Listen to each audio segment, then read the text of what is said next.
नमस्कार शेतकरी मित्रांनो. आज आपल्या विहिरीजवळ आपण एक लहान पत्र्याचं शेड मारण्याचं काम करत होतो. आई वडील वगैरे हे बघा, विहिरीचं पाणी वगैरे अजून बऱ्यापैकी आहे. तर या बाजूला हे बघा, आई, भाऊ, अण्णा, इकडं राजवीर पण आहे.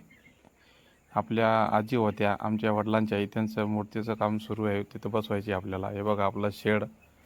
या ठिकाणी आपली बाजरीला अजून जवळपास 1 महिना लागेल. इकडं पूजा बघा बाजरीमध्ये गवत काढत होती. तर हे बघा आपले पक्षी, आपली तिसरी बॅच आलेली आहे.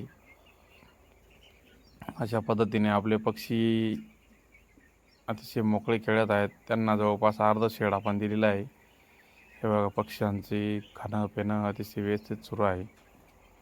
पक्षी अतिशय फ्रेश आहे. पक्ष्यांना आज आपण ड्रिंकर डोस दिलेला आहे, कॉपर सल्फेट म्हणतात त्याला. तर या पद्धतीने हे नियोजन आपलं सुरू आहे. पक्षी आज जवळपास 13 दिवसांचा झालेला आहे. हे बघा अशा पद्धतीने पक्ष्यांची ग्रोथ वगैरे आहे. तिसऱ्या बॅच अतिशय चांगली गेली पाहिजे ही अपेक्षा करूया. चला.